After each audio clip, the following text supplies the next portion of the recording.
తెలంగాణలో పనిచేస్తున్న ఏపీ విద్యుత్ ఇంజనీర్లను వెంటనే స్వరాష్ట్రానికి పంపించాలని డిమాండ్ చేస్తూ హైదరాబాద్లోని విద్యుత్ సౌధలో మూడో రోజు రిలే నిరాహార దీక్షలు కొనసాగాయి.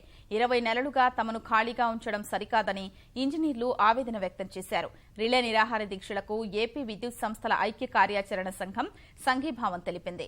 చైర్మన్ అశోక్ కుమార్, ప్రధాన కార్యదర్శి సాయిబాబా, ఇతర నేతలు దీక్షలో ఉన్న విద్యుత్ ఇంజనీర్లకు మద్దతు పలికారు.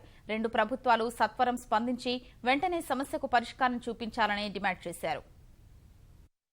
రెండు మేనేజ్మెంట్లకి, ఏపీ మేనేజ్మెంట్కి, తెలంగాణ మేనేజ్మెంట్కి విన్నవించుకునేది ఏంటంటే, అయ్యా ఈ రోజైనా సరే పొలిటికల్ లీడర్స్ మేము ఆంధ్ర వస్తామంటే తీసుకోవడానికి రెడీగా ఉన్నారు, మీరు మాత్రం అడ్డుపడొద్దు. దయచేసి మా స్వరాష్ట్రం యొక్క అభివృద్ధికి, అమరావతి యొక్క అభివృద్ధికి పాటుపడేటట్టు మమ్మల్ని అందరినీ ఎన్పీడీసీలా, జెన్కోనా, ట్రాన్స్కోనా, డిస్కమ్సా అని ఆలోచించకుండా ఎవరు వస్తానంటే వాళ్ళని తీసుకోండి, వాళ్ళ చేత పని చేయించుకోండి. మేమందరం కష్టపడి పనిచేసి 24 గంటలు పనిచేసే వ్యక్తులమే, మా ద్వారా మీకేమీ నష్టం ఉండదు.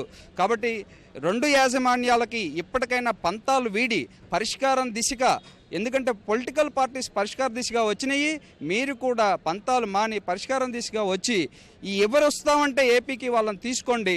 మిగతా ఇక్కడ ఉండే వాళ్ళకు కూడా సమస్య లేకుండా ఈ సమస్యకు పరిష్కారం చూపవలసిందిగా తెలియజేస్తున్నాను.